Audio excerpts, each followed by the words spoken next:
আমি তোমাকে দেখতে না পারলে পাগল হয়ে যেতাম। আমি জানতাম না তুমি তুমি কথাগুলো শেষ করতে পারল না আবির। নেহা তার কাঁধে হাত রেখে শান্ত স্বরে বলল, শোনো, গুলি আমাকে স্পর্শই করেনি, আমার পাশে গিয়ে লেগেছে। আমি শুধু উপরে গিয়েছিলাম। সবাই ভেবেছিল গুলি লেগেছে, কিন্তু আল্লাহর রহমতে কিছু হয়নি। হ্যাঁ, সত্যিই কিছু হয়নি। নেহার কথায় আবির যেন একটু ভালো অনুভব করে। ঘরের ভেতরে উপস্থিত সবাই তখনও নিশ্চুপ দাঁড়িয়ে আছে। কেউ কেউ চোখ সরিয়ে নিয়েছে, কেউ বা হালকা কাশির ভান করছে। তাদের সামনে এই দুই তরুণ তরুণীর আবেগপ্রবণ মিলন যেন অদ্ভুত এক দৃশ্য হয়ে দাঁড়িয়েছে।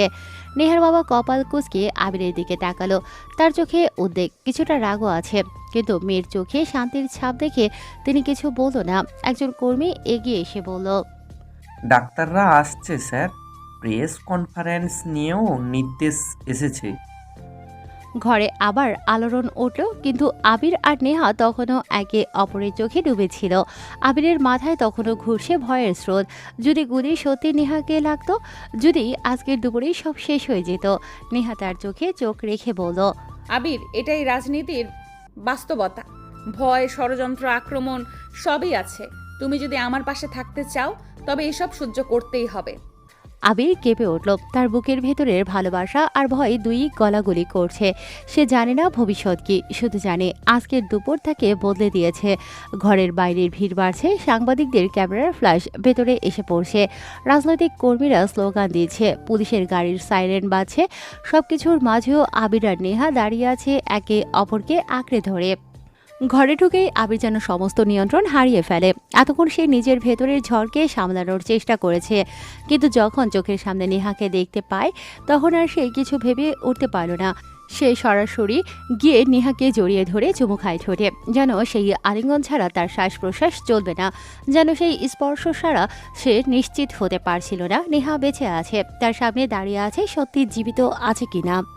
ঘরে উপস্থিত মানুষগুলো মুহূর্তেই চুপ হয়ে গেছে। কে কি বলবে কেউ কিছু বুঝতে পারল না। নেহার বাবা, পরিবারের সব ঘনিষ্ঠ আত্মীয়, রাজনৈতিক সহকর্মী, সবার সামনে এমন এক দৃশ্য তৈরি হলো যা অস্বস্তিকর হলেও অদ্ভুতভাবে স্পর্শকাতর। প্রথমে নেহা নিজেও হতভম্ব হয়ে গিয়েছিল, তার শরীর জমে গিয়েছিল, চোখে বিস্ময় ফুটে ওঠে। কিন্তু কয়েক মুহূর্ত পর যখন আবিরের বুকের ভেতরের কম্পন, তার কণ্ঠহীন কষ্ট, তার কাঁপা নিঃশ্বাস নেহা অনুভব করলো, তখন সেও নীরবে তাকে জড়িয়ে ধরে অজান্তে তারপর বলে, আরে বাবা, আমার কিছু হয়নি, বিশ্বাস করো আবির, কিছু হয়নি। এই দেখো, আমি একদম ঠিক আছি, টেনশন করো না তো।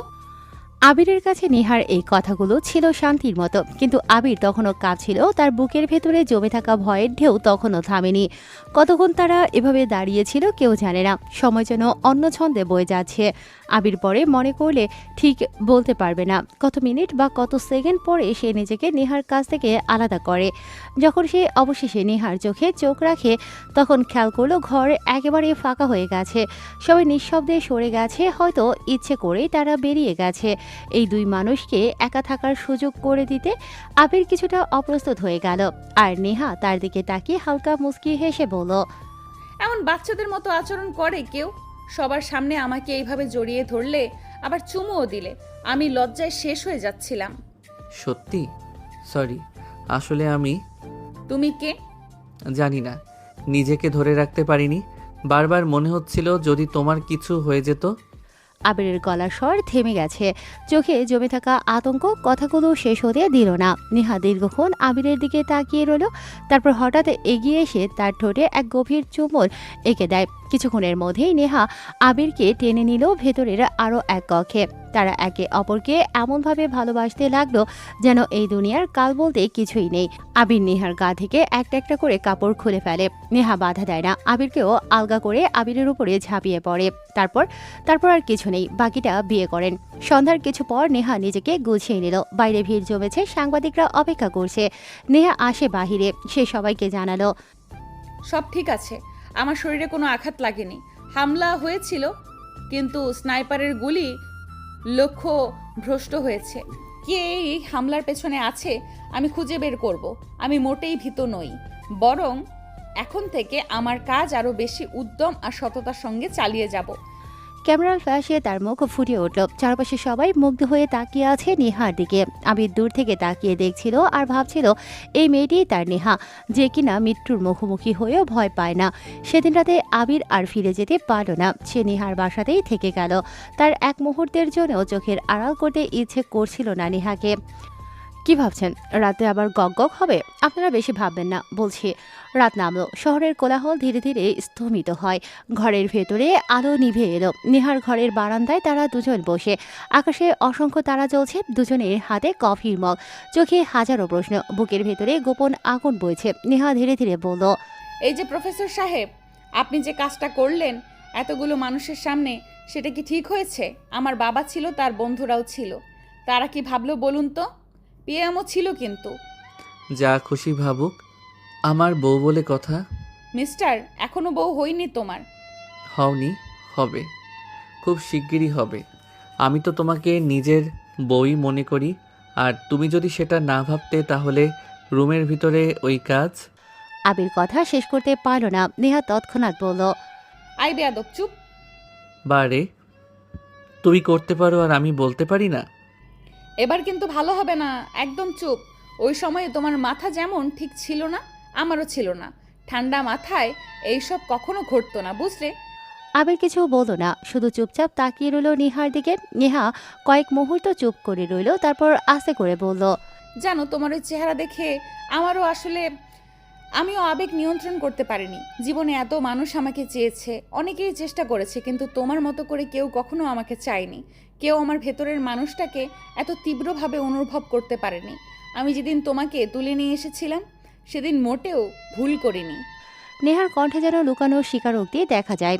আবির ধীরে ধীরে আরও কাছে এগিয়ে এলো, আরেকবার চুমু খেলো নেহাকে। নেহা এবার বাধা দিল না, চোখ বুজে নীরবে আত্মসমর্পণ করলো। আবিরের মনে হলো আজকের এই রাত, এই আকাশ, এই ভালোবাসা সবই তাদের জন্য নতুন করে শুরু হওয়ার ইঙ্গিত বহন করছে। কিন্তু এই ভালোবাসার আড়লে যেন অদৃশ্য ভয় ঘাপটি মেরে বসে আছে। স্নাইপারের সেই গুলি যদি লক্ষ্যভ্রষ্ট না হতো, যদি নেহা আজ বেঁচে না থাকতো, আবিরের বুকের ভেতরে সেই প্রশ্নগুলো তখনও ঘুরপাক খাচ্ছে। নেহা তার হাত ধরল শক্ত করে। চিন্তা করো না, আমি থামবো না। তুমি পাশে আছো তো? সব সময়। তারা দুজনেই জানে তাদের ভবিষ্যৎ ভয়ঙ্কর। নেহার বেলাতে রাজনীতির খেলায় বিশ্বাসঘাতকতা, ষড়যন্ত্র, রক্তপাত সবকিছুই আছে। আর আবিরের বেলাতেও আরও ভয়ঙ্কর কিছু। নেহা ভাবে আবিরের বিষয়ে সে সব কিছু জানে, কিন্তু আবিরের বিষয়ে নেহা আসলেই কিছু জানে না। তবে সেসব তো নেহার জন্য ভয়ঙ্কর না। কিন্তু এই মুহূর্তে তারা কেবল নিজেদের ভালোবাসায় ডুবে থাকতে চায়, যেন কেউ বিরক্ত করবে না। রাত কেটে গেল ধীরে ধীরে। ভোরের আলো যখন জানালায় পড়ে, তখনও তারা বারান্দায় বসেছিল। মানে সারাটা রাত ওরা বারান্দায় বসে কাটিয়েছে। আকাশে সূর্যের প্রথম আলোয় নেহার মুখ উজ্জ্বল হয়ে উঠল। আবির তাকিয়ে ভাবে এই মেয়েটি তার আগুনের পরশমণি। সে নেহার দিকে তাকিয়ে বলল, তুমি আমার জীবন, যাই হোক না কেন আমি তোমার পাশে থাকবো। নেহা আবিরের কথা শুনে জেগে যায়। সে মৃদু হেসে বলল, আমি জানি। একদিন পর রাতের অন্ধকার শহর, টানা বৃষ্টি পড়ছে। রাস্তার ল্যাম্পপোস্টগুলো বৃষ্টির ফোঁটার ঝিলিকেই বারবার আলো কাঁপাচ্ছে। নেহার বাসার সামনে দাঁড়িয়ে আছে আবির। ভিজে শার্টটায় বৃষ্টির পানি জমে গেছে, কিন্তু তার চোখে এখন একরাশ দৃঢ়তা, যেন আজ রাতেই তার জীবনের সিদ্ধান্ত লিখে ফেলতে হবে। নেহা তার রুমে শুয়ে আছে। হঠাৎ ওর মোবাইলটা কাঁপলো। একবার তাকিয়ে দেখে আবির কল দিয়েছে। নেহা রিসিভ করে। আমি তোমার বাড়ির সামনে দাঁড়িয়ে। আবির কথাটা বলেই কল কেটে দেয়। তখনই নেহা বিছানা থেকে উঠে জানালার কাছে সরিয়ে বাহিরে তাকালো। আবির বাড়ির সামনে দাঁড়িয়ে। জানালা খুলতেই নেহার মুখ দেখা গেল। কিছুক্ষণ নেহা তাকিয়ে রইল আবিরের দিকে। বৃষ্টির ভেতর দাঁড়িয়ে থাকা আবিরের ভেজা মুখটা যেন কেমন অচেনা হয়ে গেল তার কাছে। সিকিউরিটি আবিরকে ভেতরে আসতে বলেছিল, কিন্তু আবির যায়নি। নেহা আবিরের দিকে তাকিয়ে মুচকি হাসে। তারপর এক মুহূর্ত দেরি না করে সিঁড়ি ভেঙে নেমে এলো নিচে। সিকিউরিটিরা দূরে দাঁড়ালো। আবির আর নেহা দুজন দাঁড়ালো ভিজে রাস্তায়। চারপাশে কেবল বৃষ্টির শব্দ, যেন পৃথিবীতে আর কোনো শব্দ নেই, শুধু তারা দুজন। আবির হেসে বলল, তুমি জানো নেহা, এই বৃষ্টির ভেতর দাঁড়িয়ে তোমাকে প্রথমবার দেখলে মনে হয় আমার জীবনের সব ভুল, সব ক্লান্তি, সব শূন্যতা ভিজে গিয়ে সব ক্লান্তি মুছে যাচ্ছে। তুমি এই বৃষ্টিতে মাঝরাতে এখানে কেন এলে? যদি কিছু হতো আর ভিজে জ্বর আসবে তো, অসুস্থ হয়ে পড়বে। অসুস্থ হওয়ার ভয়টা যদি তোমার ভালোবাসা দিয়ে সারাতে পারি তাহলে সে অসুখী আমার সবচেয়ে বড় আশীর্বাদ হবে। নেহা তার কথায় কিছু বলতে পারল না, শুধু লাজুক চোখে তাকিয়ে রইল আবিরের দিকে। হঠাৎ আবির হাত বাড়িয়ে দিল নেহার দিকে, তারপর বলল, চলো পানিতে লাফালাফি করি। বৃষ্টির ভেতর ছোটবেলার মতো কোনো নিয়ম নেই, কোনো ভয় নেই, শুধু মজা হবে। তারপর শুধু আমি আর তুমি থাকবো খুবই কাছে। ওরা হাসতে হাসতে বৃষ্টির ভেতর লাফালাফি শুরু করে দেয়। দুজনেই হয়ে হাসে, সেই হাসির শব্দ যেন আকাশের বজ্রপাতকেও ঢেকে দিয়েছে। সেই মুহূর্তে আবির মনে মনে ঠিক করে ফেলে এই মেয়েকে সে ছাড়বে না। জীবনযুদ্ধে যত ত্যাগী হোক, নেহাকেই তার জীবনের শেষ ঠিকানা করতেই হবে। পরের সপ্তাহ আবির ভাবে এবার সময় এসেছে নেহাকে সব বলার, মানে তাকে ভালোবাসি বলতে চায় আবির সরাসরি, সবার সামনে, কোনো লুকোচুরি ছাড়া। তার পছন্দের রেস্টুরেন্টে ডিনারের জন্য নেহাকে আমন্ত্রণ জানায় আবির। জায়গাটা ওদের দুজনের জন্য বিশেষ জায়গা, আগেও দুবার এসেছিল এখানে, তবে প্রতিবার নেহা মুখ ঢেকে রেখেছিল ওড়না মাস্ক দিয়ে। এবার আবির চায় নেহার মুখটা যেন খোলা থাকে, সে চায় সবাই দেখুক এই মেয়েই তার জীবন সঙ্গী হতে যাচ্ছে। ঠিক সেই সময় নেহা ঢুকলো রেস্টুরেন্টের ভেতরে। কালো রঙের একটি শাড়ি পরেছে সে, চোখে হালকা কাজল দেয়া, ঠোঁটে সাদামাটা রঙের লিপস্টিক, কিন্তু তবুও তার সৌন্দর্য যেন চারপাশের আলোকে ম্লান করে দিয়েছে। আবির তাকিয়ে রইল নেহার দিকে। কিছু মানুষ নেহাকে দেখা মাত্রই চিনে ফেলেছে, কয়েকজন কাছে এসে ছবি তুলল, কেউ কেউ অটোগ্রাফও চাইল নেহার থেকে। আবির একটু অস্বস্তি বোধ করলেও কিছু বলল না। নেহার হাসি মাখা মুখ দেখে সে সব মেনে নিচ্ছে। ডিনার শেষের দিকে হঠাৎ আবির ম্যানেজারকে ইশারা করে, সঙ্গে সঙ্গে রেস্টুরেন্টের আলো খানিকটা ম্লান হয়ে গেল। চারদিকে নরম আলো ছড়িয়ে পড়ে, মৃদুস্বরে বাজতে শুরু করলো নেহার সবচেয়ে প্রিয় গান। নেহা অবাক হয়ে তাকালো চারপাশে। নেহা প্রশ্ন করলো, কি হচ্ছে আবির? এত আয়োজন কেন? আবির কোনো উত্তর দিল না। ধীরে ধীরে চেয়ার থেকে উঠে দাঁড়ালো, টেবিলের কাছে এসে নেহার সামনেই গিয়ে হাঁটু গেড়ে বসে আবির পকেট থেকে বের করলো একটি ছোট্ট ভেলভেট বক্স। বক্সটা খোলার সঙ্গে সঙ্গেই আংটির ঝিলিক আলো কেটে চারপাশে ছড়িয়ে পড়ে, সাথে নেহার চোখও চমকে ওঠে। পুরো রেস্টুরেন্টে তখন নিস্তব্ধতা বহন করে, সব চোখ এখন কেবল নেহা আর আবিরের দিকে। সেই সাথে ক্যামেরাও যেন তাদের দিকে বন্দুকের মতো তাক করে আছে। রোমান্টিক গানও থেমে গেছে। আবির একদৃষ্টিতে নেহার দিকে তাকিয়ে বলল, নেহা, আমি কখনো কবি হতে পারিনি, কিন্তু তোমাকে দেখে আমার ভেতরে প্রতিদিন কবিতা জন্ম নেয়। আমি কোনো দিন রাজনীতিবিদ হতে চাই না, কিন্তু তুমি আমার জীবনের সব আইন তৈরি করে দিয়েছ। আমি কোনো দিন মন্ত্রী হতে চাই না, কিন্তু আজ আমি তোমার কাছে শুধু একটা অনুরোধ নিয়ে এসেছি। মাই ডিয়ার হোম মিনিস্টার, তুমি কি আমার ঘরের হোম মিনিস্টারের দায়িত্ব নেবে? নেহার চোখ ভিজে ওঠে, মুহূর্তটা যেন স্থির হয়ে গেছে। চারপাশের মানুষ নিঃশ্বাস আটকে আছে, শুধু অপেক্ষা করছে নেহার উত্তরের জন্য। নেহা ধীরে ধীরে বলল, আবির, তুমি জানো আমি সব সময় ভেবেছি ভালোবাসা মানেই হয়তো কেবল একটা কল্পনা, কিন্তু তুমি আমার প্রতিটা কল্পনাকে বাস্তবে রূপ দিয়েছো। তুমি আমার জীবনের সবচেয়ে নিরাপদ জায়গা, আর আমি জানি তোমার হাতটাই আমার একমাত্র ঠিকানা। হ্যাঁ আবির, আমি প্রস্তুত তোমার জীবনের হোম মিনিস্টার হতে। সেই মুহূর্তে করতালিতে ভরে গেল পুরো রেস্টুরেন্ট। সবাই দাঁড়িয়ে হাততালি দিতে লাগলো। নেহার চোখ দিয়ে পানি গড়িয়ে পড়ে। আবির আংটিটা নেহার হাতে পরিয়ে দেয়। দুজন একে অপরকে জড়িয়ে ধরে, যেন পৃথিবীতে আর কিছুই নেই, আছে শুধু তাদের ভালোবাসা। এমন সময় হঠাৎ কোথা থেকে ভেসে এলো ঢং ঢং করে ঘড়ির তীব্র আওয়াজ।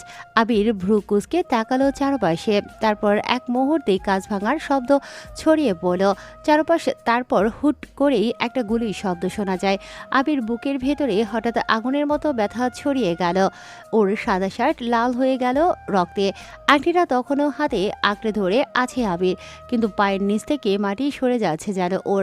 নিচে পড়ে যাওয়ার আগে সে শুনতে পেল নেহার চিৎকার। চারপাশে মানুষ আতঙ্কিত হয়ে ছুটে বেড়াচ্ছে। আবিরের দৃষ্টি ঝাপসা হয়ে আসতে শুরু করেছে। শেষ মুহূর্তে শুধু একটা প্রশ্ন ভেসে উঠল তার মনে, নেহা কি হ্যাঁ বলেছিল? তারপর চোখ বন্ধ হয়ে গেল আবিরের। সে ধপ করে পড়ল ফ্লোরের ওপর। নেহা আবিরকে আঁকড়ে ধরে, চিৎকার করে নেহা তার সিকিউরিটিতে ডাক দেয়। সে সময় নাফিজও দৌড়ে আসে, নেহার পাশে এসে আবিরকে ডাকে, স্যার স্যার উঠুন স্যার, কিছু হবে না আপনার, আমি সব ঠিক করে ফেলবো। স্যার আমাকে মাফ করে দিন, আমার গাফলতির জন্য আজকে আপনার গুলি লেগেছে। নেহা বুঝতে পারে না এই অচেনা ছেলেটি কি বলছে, কিন্তু যা বলছে তা আবিরের পক্ষেই। তাই নেহা চুপ হয়ে গেল। নেহার সিকিউরিটিরা এসে আবিরকে তুলল। নাফিজও সেখানেই ছিল। সবাই একসাথে আবিরকে নিয়ে বের হয় সেখান থেকে। নেহার মাথা যেন কাজ করছে না, ভাবনাতে একটাই কথা, তার জন্যই হয়তো আবিরকে আজ মরতে হচ্ছে। আবির হঠাৎ করে নিজেকে আবিষ্কার করলো এমন এক জায়গায় যেখানে তার জীবনে আগে কোনো দিন আসা হয়নি। জায়গাটাকে একেবারেই চিনতে পারছিল না। চারপাশে কেমন যেন ধোয়া ধোয়া পরিবেশ, চোখ যত দূরেই যাক না কেন সবকিছুই ঝাপসা দেখাচ্ছে, যেন পৃথিবী মুছে গিয়ে শুধু অস্পষ্টতার এক প্রলেপ ছড়িয়ে আছে। সে ভাবতে চেষ্টা করে এখানে কিভাবে এলো সে, কিন্তু কোনো উত্তর নেই। সে কি ঘুমোচ্ছে, না স্বপ্ন দেখছে, নাকি মৃত্যু আর জীবনের মাঝামাঝি কোথাও এসে আটকে গেছে? এই প্রশ্নের উত্তর তার নিজের কাছেই অজানা। চারপাশে তাকিয়ে আবির আরো বিস্মিত হলো। কোথাও কোনো শব্দ নেই, নেই মানুষের কোলাহল, নেই প্রকৃতির আওয়াজও, শুধু হালকা বাতাসের ঝিরিঝিরি শব্দ, যা আবার মনে হয় কেবল তার কানে বাজছে। সে একটা কাঠের ব্রেঞ্চের বসে আছে। ব্রেঞ্চটা কত পুরনো তাও বোঝা যায় না। সময় কতক্ষণ ধরে কেটে গেছে আবির ঠিক মনে করতে পারল না। হয়তো কিছু মিনিট, আবার হয়তো ঘন্টার পর ঘন্টা, কিন্তু কেন বসে আছে সে? এই প্রশ্নেরও কোনো উত্তর নেই। মনে হচ্ছিল সে জন্ম থেকেই যেন এখানে বসে আছে। হঠাৎ তার দৃষ্টি গেল দূরের দিকে। কুয়াশার ভেতর থেকে কারো অবয়ব ধীরে ধীরে এগিয়ে আসে ওর দিকে। আবির চোখ ছোট ছোট করে তাকিয়ে রইল সেদিকে। অবয়বটা কাছে আসার সঙ্গে সঙ্গে স্পষ্ট হলো সে একজন মেয়ে। পরনে জিন্স আর সাধারণ একটা টি শার্ট পরা তার। আবিরের বুক হঠাৎ কেঁপে উঠল। কে এই মেয়ে? তার মনে হলো সে উঠে দাঁড়ায়, এগিয়ে যায়, কিন্তু আবার মনে হলো দাঁড়ানোর দরকার নেই। যেহেতু মেয়েটি এই দিকেই আসে, সে বরং অপেক্ষা করবে। কিছুক্ষণ পর মেয়েটি এসে দাঁড়ালো তার ঠিক সামনে। আবির স্তব্ধ হয়ে গেল। এ যে কোনো অপরিচিত নয়, এ তো তার অতীতের মানুষ, তার জীবনের প্রথম প্রেমিকা ইরা। আবির বিস্ময়ে ইরার দিকে তাকিয়ে রইল। কত বছর হয়ে গেল শেষ দেখা হওয়ার পর। ইন্টারমিডিয়েট শেষ হওয়ার পর আর কখনো তাদের দেখা হয়নি। তারপর জীবনের ভিড়ে হারিয়ে গিয়েছিল দুজন। আবির কেবল শুনেছিল ইরা নাকি অন্য শহরে চলে গেছে পড়াশোনার জন্য। তারপর একসময় বিয়েও হয়ে গেছে, কিন্তু আজ এই অচেনা স্থানে, এই নিস্তব্ধতায় ইরা কেন, কিভাবে? ইরা মৃদু হাসি নিয়ে তার পাশে এসে বসলো ব্রেঞ্চে, যেন কোনোদিনই তাদের দূরত্ব তৈরি হয়নি। নরম গলায় সে বলল, এখনো কি আমার উপর রাগ করে আছো আবির? আবির কিছুটা চমকে উঠল। প্রশ্নটা খুব পরিচিত, কিন্তু এত অচেনা পরিবেশে শুনে অদ্ভুত লাগছিল। এই জায়গায় এসে এসব প্রশ্ন? জানি জায়গাটা আমার প্রশ্নের জন্য বেমানান, তবুও মনে হলো জিজ্ঞেস করি। আমার কেন জানি মনে হলো জিজ্ঞেস করি। আমার কেন জানি মনে হয় তুমি কোনোদিন আমাকে ক্ষমা করবে না, আমি যা করেছি তোমার সঙ্গে। আবিরের ভেতরে জমে থাকা ক্ষতগুলো যেন হঠাৎই নড়ে উঠল। সত্যি তো, এতদিনেও সে ইরাকে ক্ষমা করতে পারেনি। সেই কষ্ট, সেই বিশ্বাসঘাতকতা তাকে তাড়া করেছে সারা জীবন। হ্যাঁ, হয়তো কোনো দিনই পারবো না। আমার ভেতরে তোমাকে নিয়ে একটা ঘৃণা বোধ সবসময় ছিল, এখনো আছে। হয়তো। এই ঘৃণার জন্যই তুমি কোনোদিন পুরোপুরি সুখী হতে পারোনি। যতদিন আমাকে ঘৃণা করবে ততদিন তোমার শান্তি নেই। তাই নাকি? তা তুমি শান্তি পাবে, বিশেষ করে আমার সঙ্গে যেভাবে আচরণ করেছিলে? না, আমিও শান্তি পাইনি, হয়তো কোনোদিন পাবোও না। আমার এই কৃতকর্ম এর শাস্তি আমাকে পেতেই হবে। কিন্তু তুমি তো অন্যায় করনি আবির, তবে তুমি কেন কষ্ট পাবে? তুমি চাইলে এখনই মুক্তি পেতে পারো। তাহলে এখন তুমি আমার শান্তির জন্য ভাবছো? ইরা আবিরের প্রশ্নের কোনো উত্তর দিল না। ধীরে ধীরে উঠে দাঁড়ালো। কুয়াশার মধ্যে মিলিয়ে যাওয়ার মতো পায়ে পায়ে দূরে হাঁটতে লাগলো ইরা। আবির কয়েকবার ডাক দিল তাকে, ইরা দাঁড়াও, শোনো। কিন্তু আবিরের মনে হলো সে আর কিছুই শুনছে না। একবারও পিছনে তাকালো না। একসময় দৃষ্টির আড়ালে হারিয়ে গেল। আবির আবার একা হয়ে গেল সেই জায়গাতে। এই নিস্তব্ধতা হঠাৎ যেন আরও ভারী লাগতে শুরু করে। কিছুক্ষণ আগেও ইরার সঙ্গে কথোপকথন তাকে ব্যস্ত রেখেছিল। এখন সেই সঙ্গ হারিয়ে আবার সে নিঃসঙ্গ। তবুও মনে মনে একটা সত্য বারবার বাঁচতে থাকলো ওর। তুমি চাইলে মুক্তি পেতে পারো। আবির দীর্ঘশ্বাস ফেলল। ইরা ছিল তার স্কুল জীবনের গার্লফ্রেন্ড। তার জন্য আবির হেড টিচারের কাছে অনেক মারও খেয়েছিল। সেই ইরাকে ঘৃণা করতে করতে সে নিজের জীবনটাই তিক্ত করে ফেলেছে। ভালোবাসা যখন ছিল তখনও কষ্ট পেয়েছে, ভালোবাসা ভেঙে যাওয়ার পরও কষ্ট পেয়েছে, ঘৃণার মধ্যে থেকেও কষ্ট পেতে হচ্ছে। তাহলে পার্থক্যটা কোথায়? তার মনে হলো ঘৃণার মধ্যে আসলে কোনো মুক্তি নেই, এটা কেবল বন্দিত্বের মতো। আর সেই কারাগারের চাবি তার নিজের হাতেই, অথচ সে নিজেকে মুক্ত করেনি। নিঃশব্দ পরিবেশে আবিরের মনে হঠাৎ ভেসে উঠল অতীতের দৃশ্যগুলো। তখন তারা স্কুলে পড়ে, ক্লাস 10-এ। একদিন কাকতালীয়ভাবে তাদের একসঙ্গে লাইব্রেরিতে বসতে হয়েছিল। ইরা তার দিকে তাকিয়ে একরকম মিষ্টি হাসি দিয়েছিল। সেই হাসিটাই যেন নতুন এক পৃথিবী খুলে দিয়েছিল আবিরের সামনে। এরপর ধীরে ধীরে বন্ধুত্ব, তারপর অজান্তেই প্রেম। কতটা নির্ভেজাল ছিল সেই ভালোবাসা। ঘন্টার পর ঘন্টা কথা, ভবিষ্যৎ নিয়ে স্বপ্ন দেখা, ছোট ছোট চিঠি বিনিময়, সব ছিল বিশেষ গুরুত্বের বিষয়। আবির মনে করেছিল এই তার পৃথিবীর সবচেয়ে সত্যিকারের সম্পর্ক। কিন্তু হঠাৎই সব কিছু ভেঙে গেল। ইন্টার শেষ হতেই ইরা তাকে কোনো ব্যাখ্যা না দিয়েই দূরে সরে যায়। আবির শুনেছিল সে অন্য কারোর সঙ্গে সম্পর্কে জড়িয়েছে। সেই খবর আবিরকে যেন ছিন্নভিন্ন করে দেয়। সেই থেকে শুরু হলো তার ভেতরের ঘৃণা।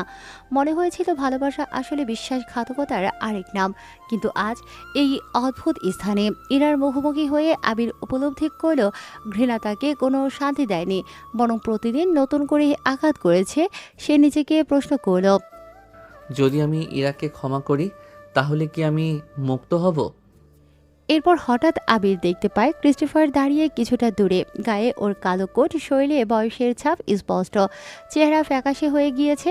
আবিরের সামনে এগিয়ে আসে ক্রিস্টোফার।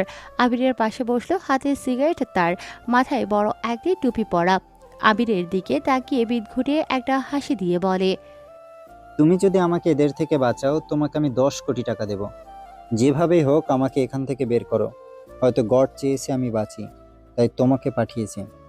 আবির, তোমাকে আমি নিজের ছেলের মতো ভালোবেসেছি, কিন্তু তুমি আমার পাশে শেষ মুহূর্তে আসলে না। আমাদের কিন্তু আর দেখা হবে না। তবে চিন্তা করো না, তোমার জন্য এমন পাসপোর্ট, ভিসার সব ব্যবস্থা রেখে দিয়েছি, তুমি চাইলে পৃথিবীর সবখানে যেতে পারবে, যে কোনো সময়। আমার সব কিছু এখন থেকে তোমার। নো মার্সি, এখন থেকে তোমার। তোমাকে এবার লিডারশিপ দিয়ে মুক্ত হলাম, তুমিও মুক্ত এবার। এরপর হঠাৎ ক্রিস্টোফার চলে যায়। আবির যেন কিছু বলতে গিয়েও পারে না, কেবল তার মাথার ভেতরে মুক্তি, ক্ষমা এসবই ঘুরে বেড়াচ্ছে। হঠাৎ তার মনে হলো ক্ষমা করা মানে ভুলে যাওয়া নয়, ক্ষমা করা মানে অতীতের ক্ষতকে মেনে নেওয়া। ইরা তাকে আঘাত করেছিল, সেটি মুছে যাবে না, কিন্তু সেই আঘাতকে আঁকড়ে ধরে বেঁচে থাকাও তো অর্থহীন। ক্রিস্টোফার তার উপর দায়িত্ব দিয়ে গেছে। ধীরে ধীরে আবিরের ভেতরে আলো জ্বলে উঠল। তার বুকের ভেতর থেকে যেন ভার কমে যেতে লাগলো। সে চোখ বন্ধ করে মনে মনে বলল, মাফ করে দিলাম তোমাকে ইরা। এতদিনের জমে থাকা সমস্ত ঘৃণা, সমস্ত অভিমান আজ থেকে মুছে গেল। আমি তোমাকে ক্ষমা করলাম। আমি মুক্ত। মুহূর্তের মধ্যেই চারপাশের কুয়াশা যেন হালকা হতে শুরু করে। বাতাসে এক ধরনের প্রশান্তি বইতে থাকে। আবির বুঝলো ইরা হয়তো চিরদিনের জন্যই তার অতীত থেকে থেকে যাবে, কিন্তু সেই অতীতের অন্ধকার আর তাকে বন্দি করে রাখতে পারবে না। ক্ষমা করা মানেই ভুলে যাওয়া নয়, বরং ক্ষমা করা মানেই মুক্তি। সেই মুক্তি আজ আবির পেল। ব্রেঞ্চে বসে সে দীর্ঘশ্বাস ফেলল। তার চোখ থেকে অজান্তেই জল গড়িয়ে পড়ে, কিন্তু সেটা কষ্টের নয়, বরং মুক্তির আনন্দের অশ্রু। সে অনুভব করে বহু বছর পর আছে সত্যিই হালকা, সত্যিই শান্ত পাচ্ছে। আবির ভেবেছিল যাত্রাটা হয়তো এখানেই শেষ, কিন্তু তখনই হঠাৎ কুয়াশার ভেতর থেকে আবার দেখা গেল এক অচেনা অবয়ব। মেয়ে ধীরে ধীরে এগিয়ে আসে, মুখে মিষ্টি হাসি। আবির তাকে অবাক হলো, এ নেহা। তার হৃদয় কেঁপে উঠল। নেহা এখানে কেন? নেহা আবিরের সামনে এসে দাঁড়ালো। নেহার চোখে এক শান্তির ছাপ, ঠোঁটে পরিচিত হাসি। কি জনাব, এখনো বসে আছেন? আবির কিছু না বলে মাথা নাড়ল। তার গলায় যেন শব্দ আটকে গেছে। নেহা আবার বলল, আসুন, অনেক সময় হয়েছে, এখন বাসায় ফেরার সময়। আবির চমকে উঠল। এমন সময় নাফিজও আসে সেখানে। নাফিজ এখানে কেন? সে তো ওর সবচেয়ে কাছের লোক। স্যার আসুন, সময় হয়ে গেছে, যেতে হবে। আবির যেন চমকায় নেহার প্রশ্নের জবাবে। বাসায়? হুম। নেহা হাত বাড়িয়ে দিল আবিরের দিকে। আবির অবাক হয়ে সেই হাতের দিকে তাকালো। তার চোখ গিয়ে আটকালো নেহার আঙুলে। নেহার অনামিকা আঙুলে একটা আংটি। আবিরের কাছে আংটিটাই এতটাই পরিচিত লাগলো যে আবিরের বুক কেঁপে উঠল। কোথা যেন দেখেছে এটা, কবে। তার মনের ভেতর ঝড় উঠল, কিন্তু স্মৃতি ঠিক ধরা দিল না। আংটিটা যেন কোনো অদ্ভুত সংকেত, যেন তার ভেতরের পৃথিবীটা কেঁপে উঠছে। আবিরের মনে হলো পুরো পরিবেশটা কাঁপছে, ভেঙে পড়ছে। চারপাশে কুয়াশা দুলছে, মাটি সরে যাচ্ছে, বাতাসের শব্দ গর্জন হয়ে উঠছে। নেহা দাঁড়িয়ে আছে আবিরের পাশে। হাসপাতালে সে আর নাফিস নিয়ে এসেছিল। নাফিস আর নেহা সরেনি আবিরের পাশ থেকে। গুলি বের করা হয়েছে আবিরের পেট থেকে। আবিরের মা বাবাও এসেছে।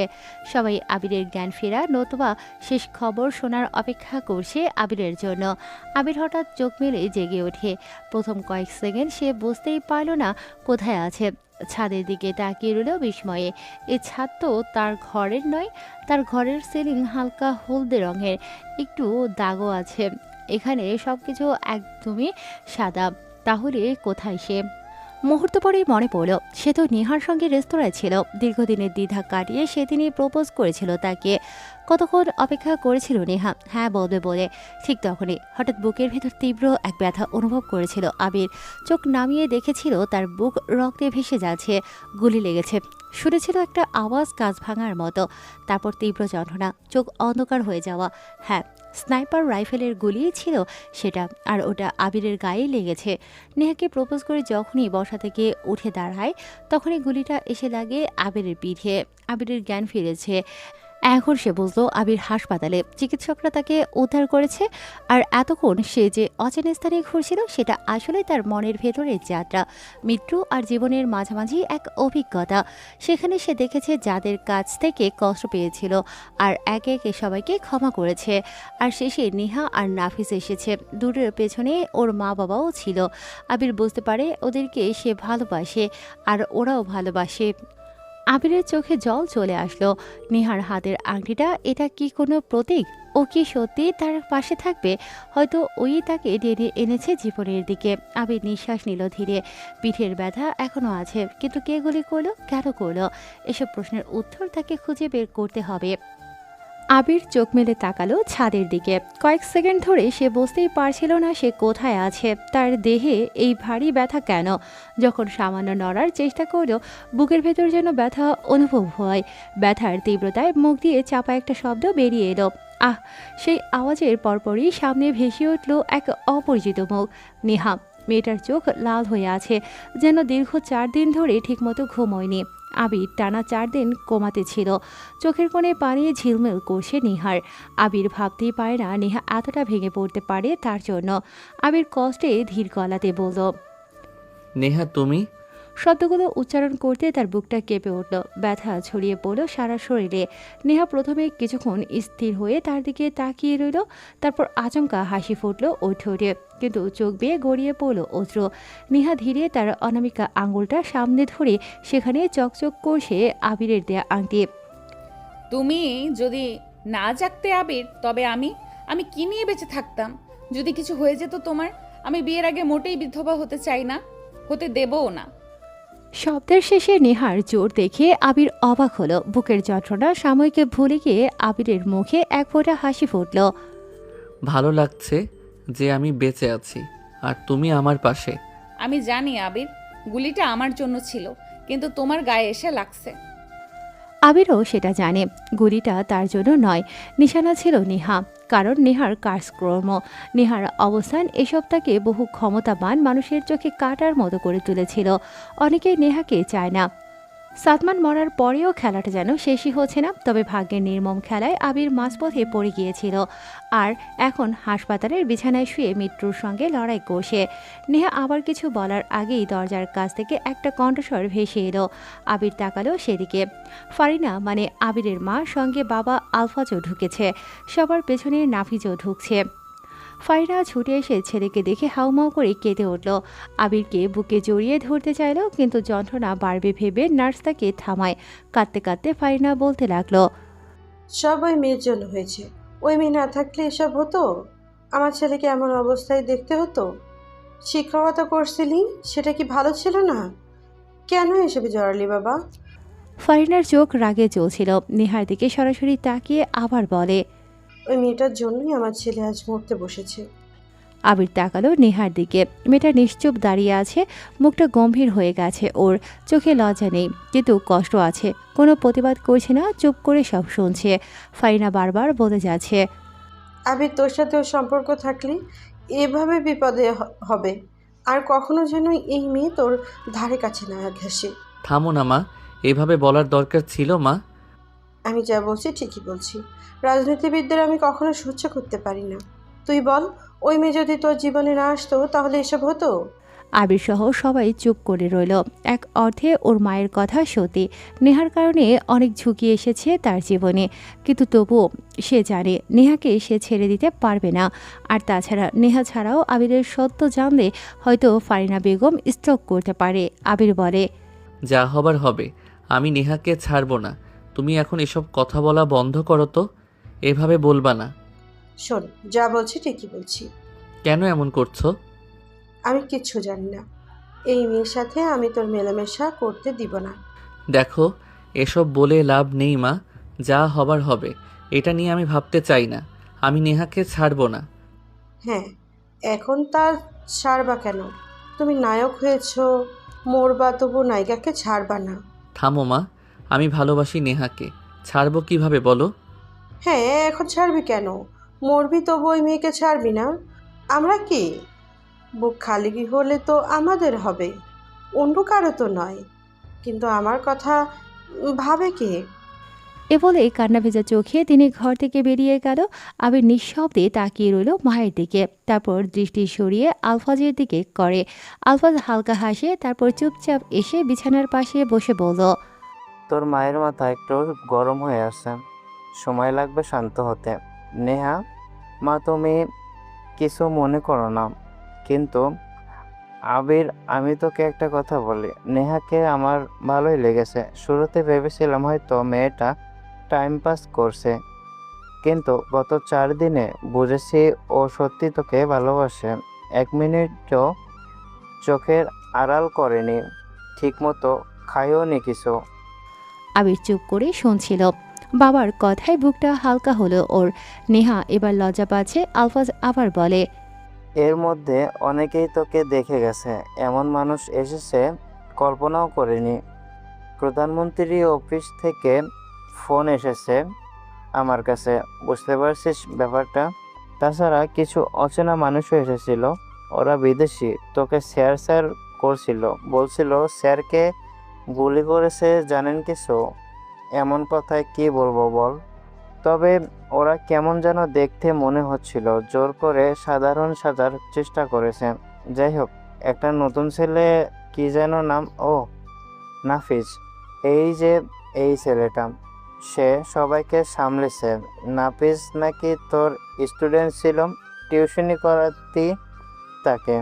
সেখান থেকে নাফিজ তোর খুব ভালোবাসে, শ্রদ্ধা করে। ওই যে দেখ, সেও ছিল সবটা সময়। আবির হাসি দিল, সবার দিকে তাকালো, আবার নাফিজের দিকে তাকাতেই নাফিজ বলল। এই প্রথম আবির অনুভব করলো তার অসুস্থতার খবর রাজনীতির ভেতরে ঝড় তুলেছে। তবে নাফিজের মুখটা কেমন যেন অন্যরকম হয়ে আছে। অপরদিকে নেহা তখনও দাঁড়িয়েছিল চুপচাপ। ফারিনার কথাগুলো তাকে আঘাত করেছে, কিন্তু সে কিছু বলল না, কেবল আবিরের দিকে তাকিয়ে হালকা হাসলো, তারপর ধীরে ধীরে বলল, আবির, আমি আজ আসি। চলে যাবে? আচ্ছা, সাবধানে যাবে, ঠিক মতো খাবে, ঘুমাবা। হুম। নেহা বাইরে চলে গেল। আবিরের বুক হঠাৎ ফাঁকা হয়ে যায়।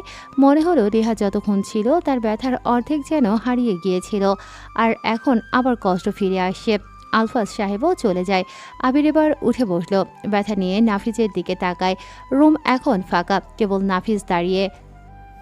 নাফিস, সিগারেট দে। কি? না স্যার, এটা নিষেধ আছে।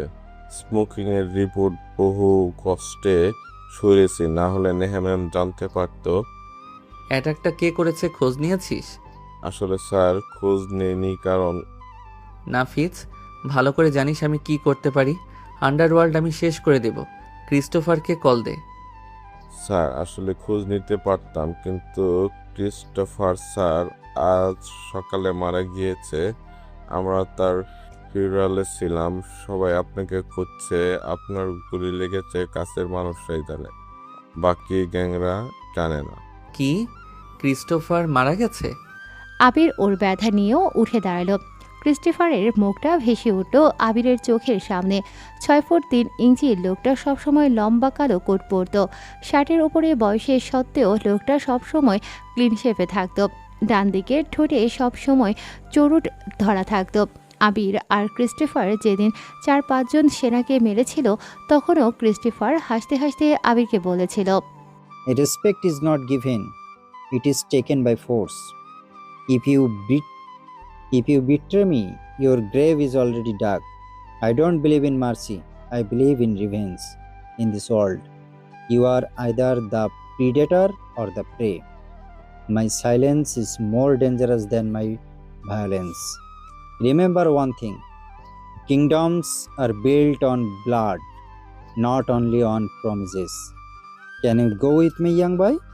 আবির সেদিন অন্য কিছু ভাবে না, লোকটার চোখের দিকে তাকিয়ে হেসে বলেছিল, ইয়েস। ক্রিস্টোফার মাফিয়া শুরু থেকে ছিল না, তার 14 বছরের মেয়ে ক্রিস্টিবে 11 জন মিলে গ্যাং রেপ করে, তার স্ত্রী গলা কেটে ফেলে একটা গ্যাং। ক্রিস্টোফারকে প্রায় মেরে ফেলেছিল, সে সময় পুলিশ আসে, ক্রিস্টোফার বেঁচে যায়। তবে ক্রিস্টোফার বাঁচলেও তার ভেতরে জন্ম দেয় একটা রক্তপিপাসু সাইকো খাদক, যে কিনা আজকে নো মার্সি গ্যাং তৈরি করেছে। আবিরকে ভালোবাসার পেছনে কারণ ছিল, আবির সবসময় পজিটিভ ওয়েতে সব কিছু ধ্বংস করত, বাচ্চা মেয়েদের হেল্প করত। ক্রিস্টোফার সিরিয়াল কিরাল ছিল, তাদেরকেই বেশি মারত যারা ধর্ষক ছিল, আর তারপর মারত যারা ওদের বিচার করত না। আবিরও ঠিক সেটাই করতে আগ্রহী ছিল। ক্রিস্টোফার নিজের অস্তিত্ব এক বাঙালি ছেলের ভেতরে খুঁজে পেয়েছিল বলেই নিজের ছেলের মতো দেখেছে তাকে। ক্রিস্টোফার আবিরকে তার ছেলের মতো ভালোবাসত। আবিরের সব পাগলামি ক্রিস্টোফার একা সামলেছে। আবিরের জন্য যদিও তার ক্ষমতা আরও বেড়েছিল, কিন্তু আবিরকে কখনো নিয়মের বেড়াজালে বেঁধে রাখেনি, বরং আবিরকে তার মতো করেই থাকতে দিয়েছে। সেই ক্রিস্টোফার মারা গেছে। নো মার্সি গ্যাংয়ের শেষ গডফাদার ছিল ক্রিস্টোফার, নাফিস বলে। স্যার, ক্রিস্টোফার মরার পর অনেক ঝামেলা হয়েছে।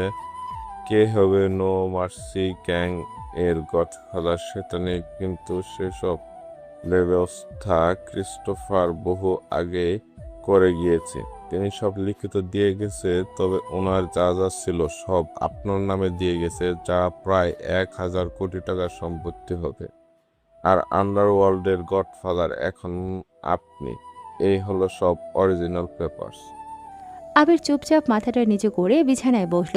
বুকের ব্যথা বেড়ে গেছে, চোখ দিয়ে পানি গড়িয়ে পড়ছে ওর। ক্রিস্টোফার সবসময় মুখে হাসি রেখে কথা বলতো, সে মানুষটা আর নেই। তার শেষ সময়ে আবিরও তার পাশে ছিল না, এতক্ষণ যেন সে হুঁশেই ছিল না। নাফিসকে ইশারা করে চলে যেতে নাফিস চলে যায়। হাসপাতালের সাদা কক্ষের ভেতর সেই দিনটা যেন দীর্ঘ হয়ে যেতে শুরু করে। ক্রিস্টোফারের জন্য আবিরের চোখ দিয়ে পানি গড়িয়ে পড়তে শুরু করেছে অনবরত। ক্রিস্টোফারের মিত্র, একদিকে ফারিনার ভয় আর ঘৃণা, অন্যদিকে আবিরের প্রতি নেহার নীরব ভালোবাসা। আবির এখন জানে এই ঝামেলা এখানেই থামবে না। আগামী দিনগুলোতে তার পরিবার, রাজনীতি, ক্ষমতাধর শত্রু সব মিলিয়ে তাকে একটা বড় লড়াইয়ে ঠেলে দেবে। আর সাথে বেড়েছে ক্রিস্টোফারের দেওয়া দায়িত্ব। কিন্তু এখন অন্তত তার ভেতরে স্পষ্ট ছিল একটা জিনিস, সে নেহাকে ছাড়বে না, আবার নো মার্সি গ্যাংও ছাড়বে না, কারণ নেহার হাতেই ছিল সেই আংটি। আর ক্রিস্টোফার যেন এসে বলেছে, আবির সব দায়িত্ব তোমার। আবির বালিশে মাথা রাখে, আবির ধীরে চোখ বন্ধ করে। আবিরের জীবনে এই কয়েকটা দিন যেন এক অদ্ভুত নীরবতা নিয়ে এলো। হাসপাতালের দেয়াল, ওষুধের গন্ধ আর মেশিনের বিট বিপ শব্দ সব মিলিয়ে তার চারপাশে তৈরি হলো এক অন্যরকম জগৎ। বাইরের রাজনীতি, ষড়যন্ত্র, মানুষের ভিড় থাকলেও এখানে শুধু নিস্তব্ধতা। তবে রাতে নেহা হাসপাতালে নিয়মিত আসে। দিনভর কাজ, সভা, ফোন কল সব শেষ করে যখন পৃথিবী ঘুমিয়ে পড়ত, তখনই নেহা হাসপাতালে আসত। সে এসে চেয়ারে বসে থাকতো আবিরের বিছানার পাশে। আবির ঘুম ভাঙলেই নেহাকে দেখতে পেত। নেহা বসে থাকতো চেয়ারের হাতলে হেলান দিয়ে, কখনো কাগজপত্র পড়ছে, কখনো নিঃশব্দে তাকিয়ে আছে আবিরের দিকে, নতুবা আবিরের হাত ধরে আছে। আবির ক্লান্ত গলায় জিজ্ঞেস করে, তুমি ঘুমাও না কেন? নেহা মুচকি হাসে, চোখের নিচে ক্লান্তির ছাপ স্পষ্ট দেখা যায়, তবুও সে যেন ভালোবাসতে একটিও দমবার নয়। সে বলে, তুমি ঘুমাচ্ছ না ঠিকঠাকভাবে। আমি কিভাবে ঘুমাই? তুমি তো বলেছিলে আমি না থাকলে তোমার রাত কাটবে না। কিন্তু আমি চাই না তুমি অসুস্থ হয়ে পড়ো, তোমার কষ্ট হোক, তোমার খারাপ লাগুক, এসবও না। থুর পাগল, এসব কিছুই হবে না, ঘুমাও তো। ও হ্যাঁ শোনো, বলো। নাফিস ছেলেটা তোমাকে অনেক শ্রদ্ধা করে, ছেলেটা বেশ ভালো। আমাকে হাসপাতালের গেট অবধি পৌঁছে দেয়, গাড়িতে না ওঠা অবধি দাঁড়িয়ে থাকে, যেন সে কোনো অর্ডার পালন করছে। আর সেই অর্ডারটা হলো আমাকে দেখে শুনে রাখা। ও ওরকমই। আসলে ছেলেটার মা বাবা নেই, এরপর আমার কাছে এসেছিল, একটা কাজ ধরিয়ে দিয়েছিলাম, তারপর থেকে সে এমন আমার সাথে থাকে। তুমি শও না কেন? নেহার চোখে এক অদ্ভুত দৃঢ়তা দেখা যায়, যেন এই বসে থাকার মধ্যেই তার শান্তি। দিনের বেলায় কেউ যখন থাকতো না তখন নাফিস আসে। হাসপাতালে আবিরকে দেখতে রোজ কেউ না কেউ আসে, তবুও নাফিস সাবধানে গোপনে এসে আবিরের সঙ্গে দেখা করে। আজকেও এসেছে। নেহা একটু আগে চলে গেছে। তারপরে নাফিস ঢুকে রোমে। সে এসে দাঁড়িয়ে বলে, স্যার, নো মার্সি গ্যাং এখন আপনার হাতে। স্টোফার মারা যাওয়ার পর সবাই তাকিয়ে আছে আপনার দিকে, কি করব বলেন? আবির অনেকক্ষণ চুপ করে থাকে। তার চোখে তখন ভেসে উঠত নানা প্রশ্ন। সে তো কখনো চায়নি গ্যাংয়ের নেতা হতে, কিন্তু পরিস্থিতি এমনভাবে তৈরি হলো যে এখন সব দায়িত্ব তার উপর এসে পড়েছে। আমি বলবো কি করতে হবে, কিন্তু এখন নয়। আমাকে সুস্থ হতে দাও আগে। আমি জানি আপনি শুধু নেতা নন, আপনি পথও দেখাবেন, তবে সাবধানে থাকবেন, চারপাশে অন্ধকার নেমে আসতে পারে যে কোনো সময়। আবির মুস্কি হাসে, কারণ ক্রিস্টোফারের এমন ঘোষণায় আবিরকে সবাই খুঁজছে। যদিও আন্ডারওয়ার্ল্ডে আবিরের নাম অন্য কিছু। ওদিকে আবিরের মা ফারিনা প্রতিদিন ছেলের কাছে আসে, তবে তিনি নেহাকে প্রায় এড়িয়ে যেত। হাসপাতালে দুজন মুখোমুখি হলেও ফারিনা এমন ভান করতেন যেন নেহাকে দেখেনি। নেহা এই অবহেলাকে গায়ে মাখে না, কিন্তু ভেতরে ভেতরে কষ্ট পায়। নেহা একদিন আবিরকে বলছিল, বিয়ের আগেই শাশুড়ি বউয়ের লড়াই শুরু হয়ে গেল মনে হচ্ছে। কেমন হবে বলো তো এমন যুদ্ধ? সময় লাগবে ঠিক হতে। মা তোমাকে বুঝবে, তোমাকে দেখে ভয় পায়, হয়তো ঈর্ষাও করে। একটু বেশি ভালোবাসতো তো আমাকে, তাই। নেহা চুপ করে তাকিয়ে থাকে আবিরের দিকে। সে বুঝতে পারে না কি বলা দরকার। সেদিন বিকেলে হাসপাতালের কক্ষটা ছিল অস্বাভাবিকভাবে শান্ত। নেহা তখনও আসেনি। ফারিনা একটু আগেই বাড়ি গেছে। হঠাৎ দরজা খুলিয়ে ভেতরে ঢুকলো এক নার্স, মুখে মাস্ক পরা, হাতে কিছু ফাইল আছে। আবির প্রথমে ভাবলো স্বাভাবিক চেক আপ, কিন্তু নার্সের আচরণ ছিল অদ্ভুত। সে রিপোর্ট দেখার ভান করতে করতে ধীরে আবিরের কাছে এসে দাঁড়ালো। তারপর হঠাৎ পকেট থেকে একটা ছবি বের করে তার হাতে ধরিয়ে দেয়। আবির ভ্রুকুচকে ছবিটার দিকে তাকালো। একটা জনসভার ছবি। নেহার জনসভা এটা। মঞ্চের সামনে অগণিত মানুষ দাঁড়িয়ে আছে। ভিড়ের ভেতরে এক ব্যক্তির মাথার চারপাশে লাল গোল চিহ্ন আঁকা। আবির বিভ্রান্ত হয়ে নার্সের দিকে তাকালো। নার্স নিচু স্বরে বলল, হ্যাঁ। আবির স্তব্ধ হয়ে গেল। কপাল কুঁচকে তাকায় নার্সের ড্রেস আপে থাকা অচেনা মেয়েটির দিকে। কি বললেন? সাদিক? আবির আরও বিভ্রান্ত হয়ে পড়ে। খেলা তাহলে শেষ হয়নি, কিন্তু মেয়েটিকে। সাথে সাথে আবির প্রশ্ন করে, তবে আমরা মানে আপনারা কারা? নার্স এই প্রশ্ন এড়িয়ে গেল। ফাইলটা বন্ধ করে সে আবার বলল, আপনি কে? এসব কি বলছেন আমাকে, আর আমার উপরে কেন? নার্স কিছুক্ষণ তার দিকে তাকিয়ে রইল, তারপর ধীরে বলল, কে? আবির অবাক হয়ে তাকিয়ে রইল মেয়েটির দিকে। সে বুঝতে পারছে না কি বলবে। এদিকে আন্ডারওয়ার্ল্ড সিস্টেমের কাজ বন্ধ। বড় বড় মাফিয়ারা খুঁজছে নতুন লিডারের থেকে পরামর্শ নেবে বলে। অন্যদিকে হোম মিনিস্টার নেহা তো তার সাথেই আছে। আবার যুক্ত হলো ডিবি পুলিশ। উফ, আবিরের যেন ঘাম ঝরতে শুরু করে। নার্স আবার বলল, এ বলে নার্স দ্রুত বেরিয়ে গেল। নার্স চলে যাওয়ার পর আবির বিছানায় বসে। তার বুকের ভেতর ধকধক করছে। হৃদির নাম শোনার পর তার ভেতরে হাজারো প্রশ্ন ঘুরপাক খেতে থাকে। হৃদি তার পুরনো পরিচিত, যাকে সে ভেবেছিল চিরতরে হারিয়ে গেছে। সে নাকি এই নার্সকে তার কথা বলেছে। আরও বড় প্রশ্ন, যে লোকটা তাকে গুলি করেছে সে নেহার রাজনৈতিক দলের ভেতরকার মানুষ। না, এটা বিশ্বাস করা যায় না। সাদিককে নেহা কখনো এমন কিছু হতে দেবে? আবির মাথা ঝাঁকালো। না, এটা মিথ্যা, অবশ্যই মিথ্যে। কোনো মাইন্ড গেম হবে।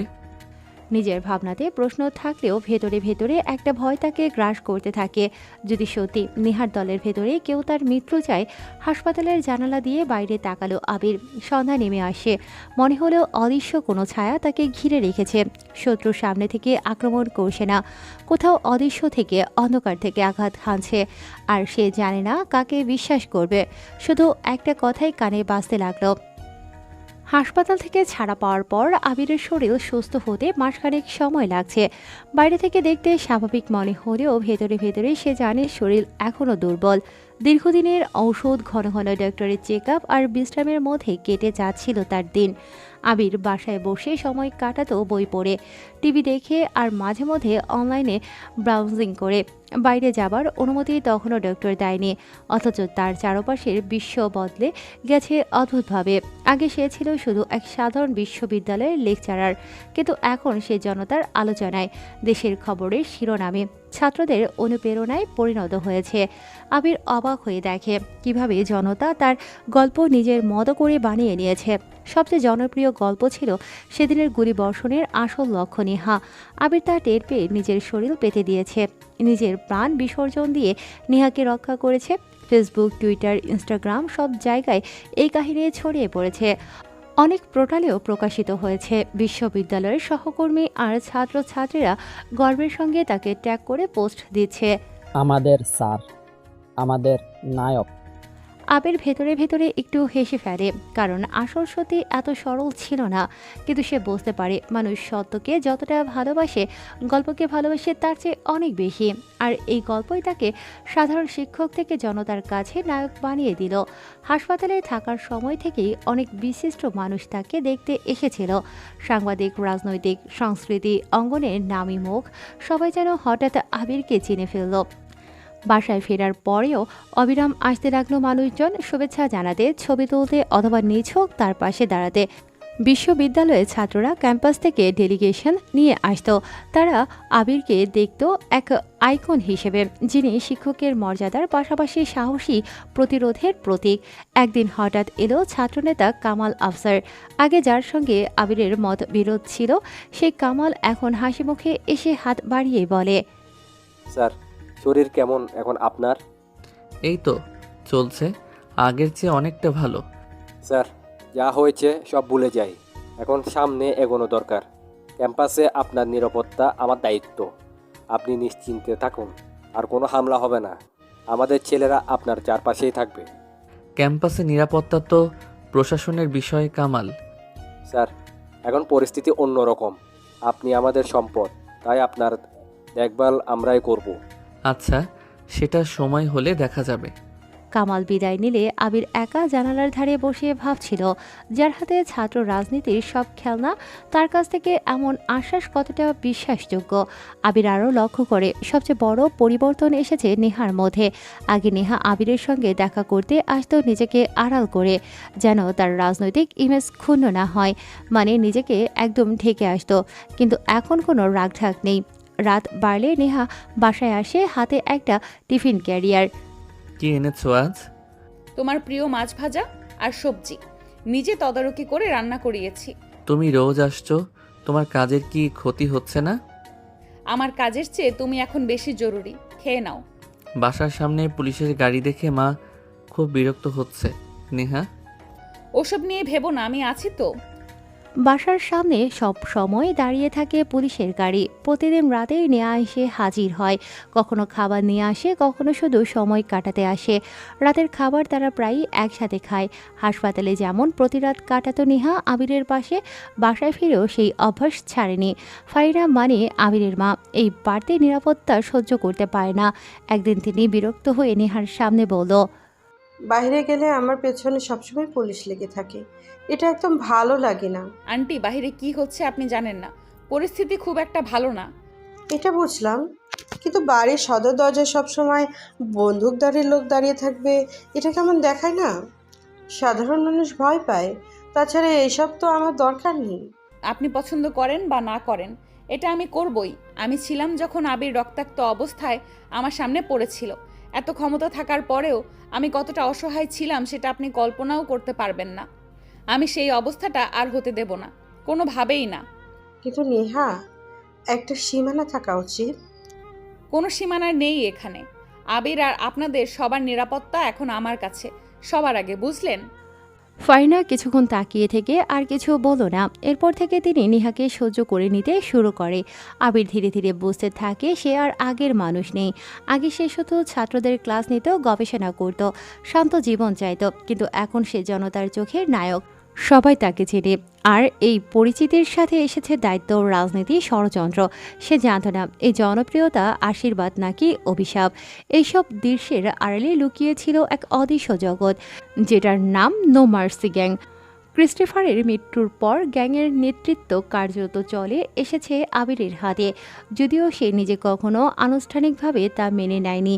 রাত গভীর হলে নাফিস প্রায়ই আবিরের ঘরে এসে হাজির হতো, আজও এসেছে। স্যার, ক্রিস্টোফার নেই, সবাই আপনাকে নেতা মানছে। এখন থেকে নির্দেশ আপনাকেই দিতে হবে। নাফিজ, আমি এখনো শারীরিকভাবে অসুস্থ।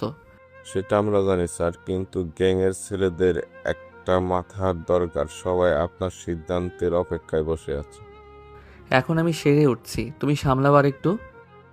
এইভাবে আর কতদিন স্যার? পরিস্থিতি জটিল হচ্ছে।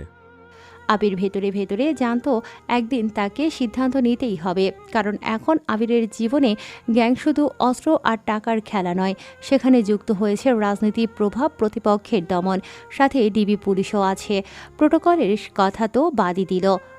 ও স্যার, খবর আছে, যারা আপনাকে মারতে চেয়েছিল তারা এখনো থেমেনি। অ্যাকাউন্টের মারা যাওয়ার সাব শুটার ছিল শুধু শুরু। তাহলে খবর আরও আছে স্যার, এবার আঘাত আসবে আরও বড় জায়গা থেকে। তারা কি আমাদের গতিবিধি জানে? জাস্ট টিচারের গতিবিধি জানে, তারা পরিকল্পনা করছে। আপনি এখন শুধু শিক্ষক নন, আপনি নায়ক হয়ে গেছেন। আপনার মুখটা এখন ভাইরাল, সবাই আপনাকে চেনে। আমার শত্রু তো দেশের বাইরে থাকে। দেশের বাইরের কথা ঠিক আছে, কিন্তু এখানে শত্রু সব নেহার। তারা আপনার জনপ্রিয়তাকে সহ্য করতে পারছে না। নেহার শত্রুরা সেটা মানতে পারছে না, তারা আবার আঘাত করবে। আমাদের কি এখনই ব্যবস্থা নিতে হবে? জি স্যার, সেই আঘাত ঠেকানোর দায়িত্ব আমাদের। আপনি শুধু সবুজ সংকেত দিলেই কাজ শুরু হবে। একটা কাজ করো, নেহার উপর অ্যাটাক করো। কি কেন স্যার? ভাবের উপর অ্যাটাক কেন?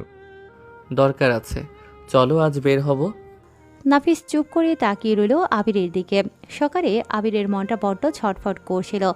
চার দেয়ালের বন্দি জীবন তার আর সহ্য হচ্ছিল না, তাই কাউকে কিছু না বলে, কোনো বডিগার্ড বা পুলিশের প্রোটোকল ছাড়াই সে খুব ভোরে বাড়ি থেকে বেরিয়ে পড়ে। সে একা হাঁটছিল শহরের শান্ত রাস্তায়। ভোরের কুয়াশা তখনও পুরোপুরি কাটেনি। আবির ভাবছিল তার এই দ্বৈত জীবন নিয়ে। একদিকে সে জনতার নায়ক, অন্যদিকে সে এক ভয়ঙ্কর গ্যাংয়ের সম্রাট। হঠাৎ নির্জন রাস্তার মোড়ে তিনটি কালো রঙের গাড়ি এসে তার পথ আটকায়। আবির থমকে দাঁড়ালো। গাড়ি থেকে একে একে নেমে আসে ৬-৭ জন সহস্র যুবক, সবার হাতেই অত্যাধুনিক অস্ত্র। আবির কাউকে চেনে না। তাদের মাঝখান থেকে এগিয়ে আসে একজন, যার নাম নাহিদ। নাহিদ দাঁত বের করে হাসে, তার চোখে মুখে খুনের নেশা। কিরে আবির সাহেব, একা একা পাত ভ্রমণে বের হয়েছেন? আবির শান্ত দৃষ্টিতে তার দিকে তাকিয়ে থাকে। নাহিদ এক পা এগিয়ে এসে আবিরের মুখের সামনে পিস্তলটা সোজা করে ধরে বলে, তোর কাহিনী তো হেব্বি ছড়াচ্ছে বাজারে। দেশ জুড়ে তুই এখন হিরো, তাই না? হোম মিনিস্টারের আদরের চামচা হয়ে গেছিস। আমার প্রতি তোমার রাগটা ঠিক কোথায় ব্রো? আমি তো কিছু করলাম না। কে তুমি? রাগ তো নেহার উপর। তোকে মারলে নেহা একদম শেষ হয়ে যাবে। তোর ওই পপুলারিটি আমি আজকে মাটির সাথে মিশিয়ে দেব। অনেক বড় নায়ক হয়েছিস না, আমি কে জানার প্রয়োজন তোর নেই। আবিরের চেহারায় ভয়ের কোনো চিহ্ন ফুটে ওঠে না। সে অদ্ভুত এক শীতল হাসি হাসে। তার কণ্ঠস্বর হঠাৎ বদলে গিয়ে গম্ভীর হয়ে যায়। তুমি কি জানো ব্রো, কবরস্থানের মাটি কখনো প্রশ্ন করে না যে তার ভেতরে কে শুয়ে আছে।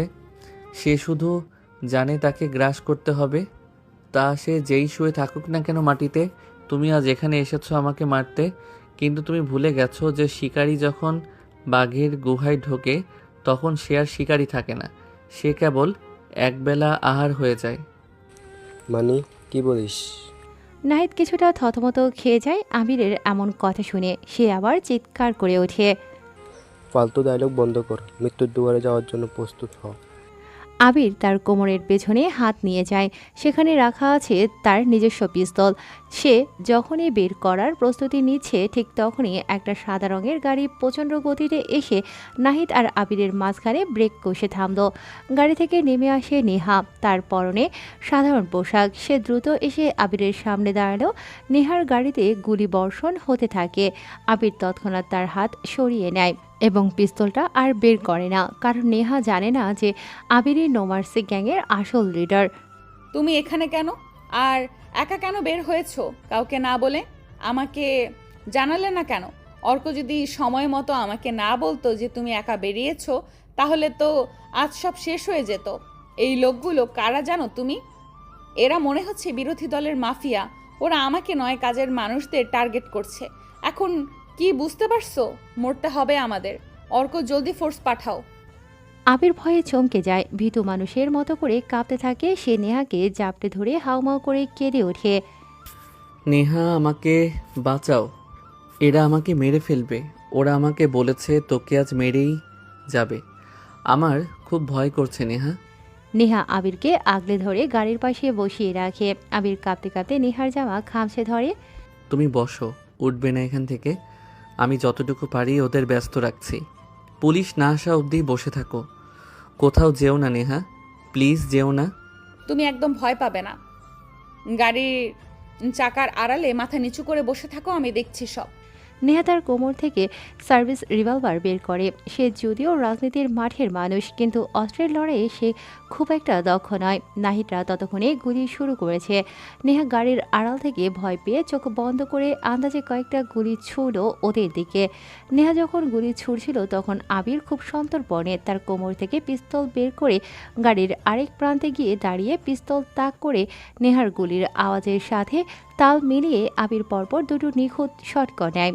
গুলিগুলো সরাসরি গিয়ে লাগে নাহিদের পাশের দুজনের কপালে।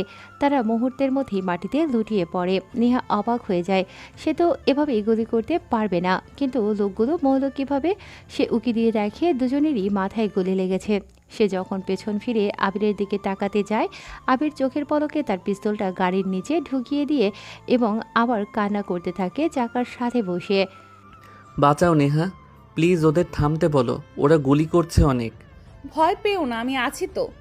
নেহা নিজের হাতের পিস্তলের দিকে একবার তাকিয়ে আবার লাশের দিকে তাকায়। সে নিজেও বিশ্বাস করতে পারছে না সে এত দক্ষ শুটার কবে হলো। তাকাও আমার দিকে, দেখো আবির, আমি ওদের দুজনকে মেরে দিয়েছি, আর ভয় নেই। আবির তখনও নেহার পাশে তার জামা টেনে ধরে আছে। সে মুখ নিচু করে মুচকি হাসে। সে জানে গুলিগুলো নেহা নয়, সে নিজে করেছে। সত্যি নেহা, তুমি ওদের মেরেছ? তুমি কত সাহসী। আমি একটা কাপুরুষ, তোমার বিপদ হলেও বাঁচাতে পারবো না। মরে যাওয়া উচিত। আবার গুলি করো তো। নেহা আবার গুলি করে।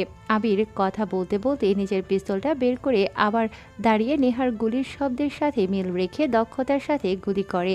পরপর 4টা গুলিতে 4 জন নিহত হয়। বাকিরা ভয়ে আর এগোয় না। বাকিরা ভয় পেয়ে পালিয়ে যায়। নেহা তখনও হাঁপাচ্ছে।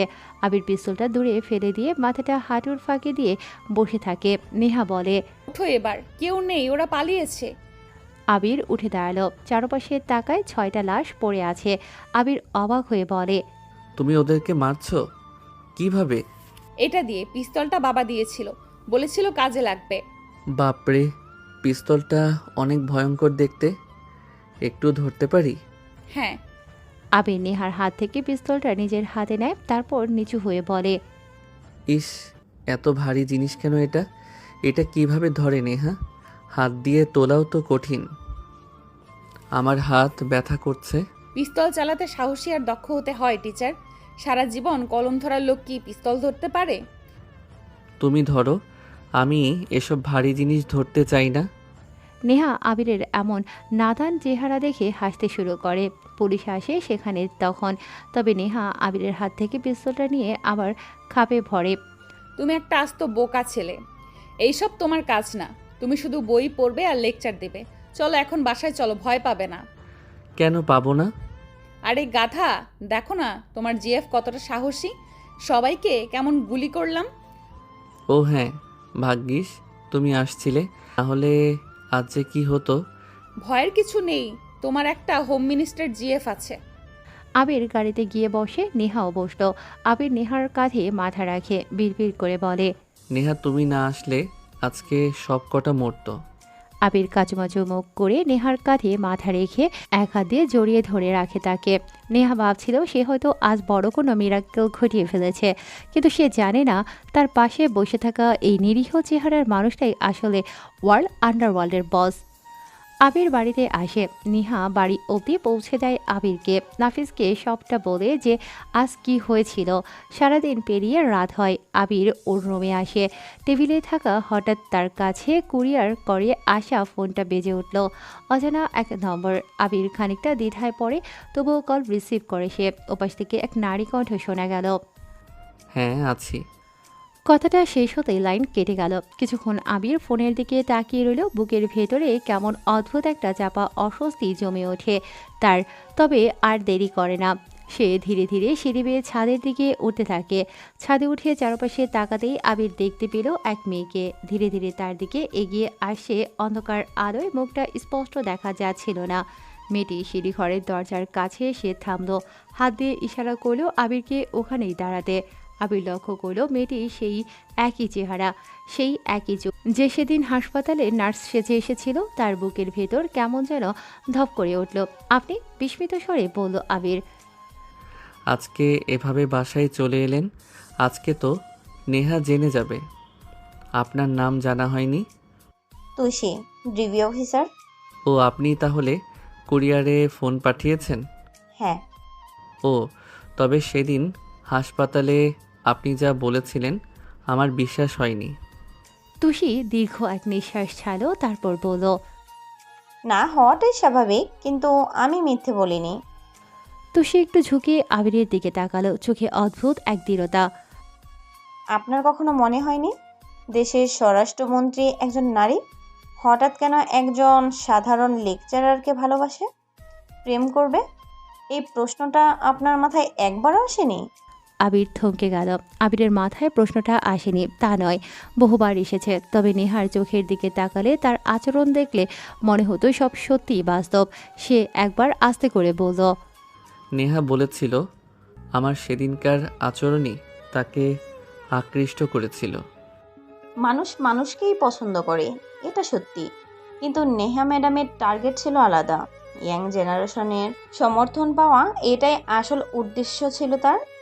এখানকার ছেলেমেয়েরা প্রেম করে, ঘুরে বেড়ায়, একে অপরের সঙ্গীকে নিয়ে প্রকাশ্য চলে। নেহা যদি তাদের মতো আচরণ করে, একজন মন্ত্রী হয়েও প্রেমিকের সাথে ঘোরাফেরা করে, তাহলে তরুণ প্রজন্ম তাকে নিজেদের মতো ভাববে। ভোটের মাঠে, রাজনীতির মঞ্চে এটা বিশাল একটা শক্তি। কথাগুলো শুনে আবির কিছু বলতে পারল না। তার বুকের ভেতরে হাহাকার জমে উঠল। তুষি আবার বলল, আমি বলছি না যে নেহা খারাপ হোম মিনিস্টার, বরং আমার দেখা সবচেয়ে সেরা। তার জন্যই পুলিশ বাহিনী এতটা স্বচ্ছ হয়েছে। কিন্তু এর মানে এই নয় যে সবসময় ব্যক্তিগত সম্পর্কগুলো খোলামেলা রাখে। তুষি একটু থামল। আবির যেন নির্বাক দর্শকের মতো শুনছে তুষির কথা। হঠাৎ তুষি নিচু গলায় বলল, তবে একটা সত্যি আমি ভুলতে পারি না, হৃদির সাথে নেহা যা করেছে সেটা আমি মেনে নিতে পারি না। হৃদির কথা শুনতেই আবির চমকে উঠল। হঠাৎ হৃদির কথা কেন বলল মেয়েটা? আবির প্রশ্ন করে, হৃদির সাথে কি করেছে নেহা? হৃদিকে নেহা দেশ ছাড়তে বাধ্য করেছে। আপনি হয়তো জানেন না, হৃদি আপনাকে সত্যিই পছন্দ করত।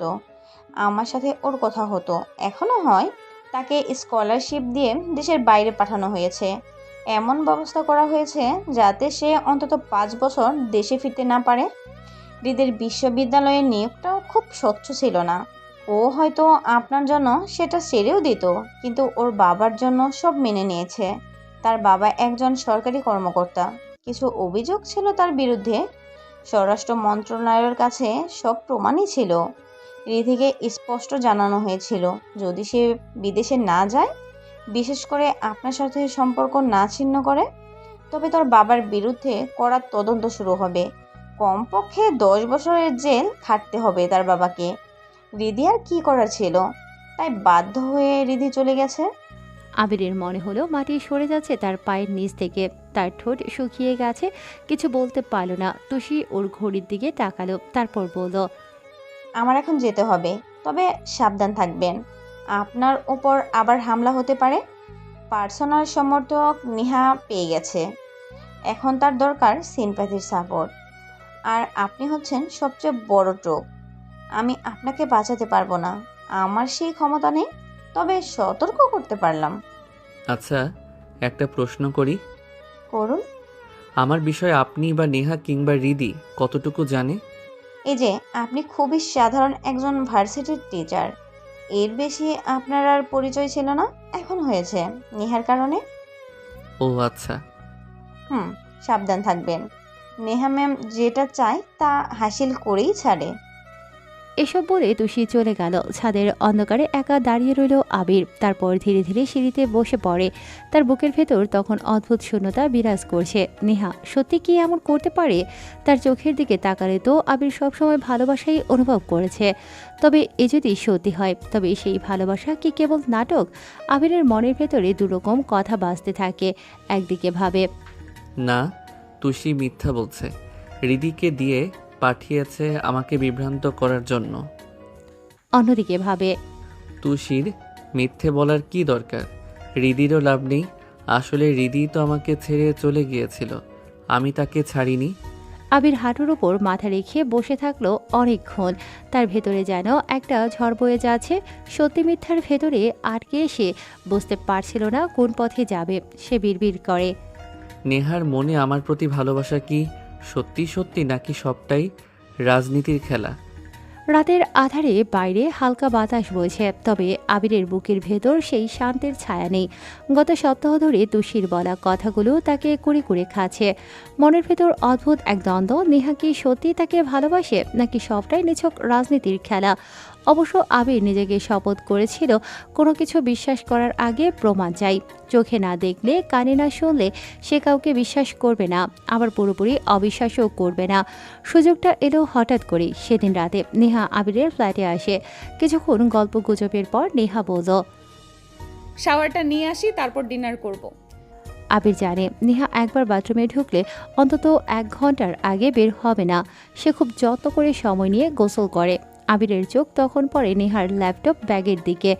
ছোট কালো ব্যাগটা টেবিলের ওপর রাখা। বুকের ভেতরে ধক করে উঠল আবিরের। সুযোগ এসেছে, কিন্তু ঝুঁকি ভয়ঙ্কর। সে ধীরে ধীরে ল্যাপটপটা বের করে অন করল, কিন্তু আবির হতাশ হয়, কারণ স্ক্রিনে ভেসে উঠল পাসওয়ার্ড বক্স। আরে বোকা, এটা তো আগেই বোঝা উচিত ছিল। মনে মনে গালি দিল নিজেকে। নাফিসকে এখন কল করলে সমস্যা হবে, হ্যাক করলে আরও বেশি সমস্যা হবে, কারণ নেহা আবিরের এখানে ছাড়া তার বিশেষ প্রয়োজনীয় জিনিস কোথাও নিয়ে যায় না। আবির ল্যাপটপ বন্ধ করতে যাচ্ছিল, ঠিক তখন মাথায় এক বুদ্ধি এলো। কেন যেন নিজের নামটাই লিখল সে। আবির ক্লিক করতেই লক খুলে গেল। আবির স্তব্ধ হয়ে যায়। ও আমার নামকে পাসওয়ার্ড বানিয়েছে? এত ভালোবাসে? কথাটা ভাবতেই আবিরের বুকের ভিতর অদ্ভুত শিহরণ বয়ে গেল। সত্যিই তো, যে মেয়ে ভালোবাসে সেও হয়তো এরকম করতে পারে। আবার মনে হলো এটাও কি অভিনয়ের অংশ? দ্বিধা সরিয়ে ফাইল এক্সপ্লোরার খুলল আবির। শুরুতে কিছু সাধারণ file, presentation, official notes, document দেখতে পায়। এগুলো দেখে কিছু বোঝার নয়। তারপর হঠাৎ চোখে পড়ল এক ফোল্ডার, নাম লেখা, রেকর্ডিংস। কিসের রেকর্ড হবে? ফোল্ডারের ভেতর ঢুকতেই 2টা সাব ফোল্ডার চোখে পড়ল, মিটিং আর ফোন নামে। ভেতরে হাজার হাজার অডিও ফাইল দেখা যায়, যা গুনে শেষ করা যাবে না। মোট সাইজ প্রায় 17 জিবি। এগুলো যে ভয়ঙ্কর সেনসিটিভ কিছু, তাতে সন্দেহ নেই। আবির নিজেকে বলল। সে এক মুহূর্ত দেরি না করে নিজের পেন ড্রাইভে ঢুকিয়ে দিল। তারপর সব কিছু নিজের ড্রাইভে ট্রান্সফার করতে শুরু করে। প্রোগ্রেস বাড়ে দেখা গেল সময় লাগবে প্রায় 30-40 মিনিট। আবিরের বুক তখন দ্রুত ধুকপুক করছে। প্রতিটা সেকেন্ড তার কাছে ঘন্টার মতো মনে হচ্ছিল। যদি নেহা হঠাৎ বেরিয়ে আসে, যদি দেখে ফেলে, তাহলে তো সব শেষ। তবুও তার মাথায় একটাই চিন্তা, এই প্রমাণগুলো ওর চাই। নেহার আসল চেহারা যদি সত্যিই কোনো গোপন ষড়যন্ত্র থাকে, তবে তার খোঁজ এখানেই থাকবে। 5 মিনিট গেল, তারপর 10 মিনিট। ফাইলগুলো একে একে কপি হচ্ছে। হঠাৎ টেবিলের ওপর রাখা ঘড়ির টিকটিক আওয়াজটা কানে বাজতে শুরু করে। আবিরের মনে হলো সময়টা যেন স্বাভাবিকের চেয়ে স্লো চলছে। যখন ট্রান্সফারের অর্ধেকটা হয়ে গেছে, তখনই হঠাৎ বাথরুমের ভেতর থেকে পানি বন্ধ হওয়ার শব্দ শোনা গেল। আবির কেঁপে ওঠে আর 1 মিনিট পরেই স্পষ্টভাবে শোনা গেল সিটকানি খোলার আওয়াজ। আবিরের বুকের ভেতর ঠক ঠক শব্দ শোনা যাচ্ছে। ও মাই গড, এখনও তো 1 ঘন্টা হয়নি। আজকে কেন এত তাড়াতাড়ি বের হচ্ছে নেহা? তার চোখ তখন প্রোগ্রেস বাড়ির দিকে 50% হয়েছে, বাকি এখনও বিশাল ফাইল। আবির জানে এখন যদি ল্যাপটপ বন্ধ করে তবুও বাঁচা যাবে না। নেহা বেরিয়ে বুঝে ফেলবে আবির কিছু না কিছু করেছে। ল্যাপটপের স্ক্রিনে স্পষ্ট দেখা যাচ্ছে কপি চলতে থাকা ফাইলগুলো।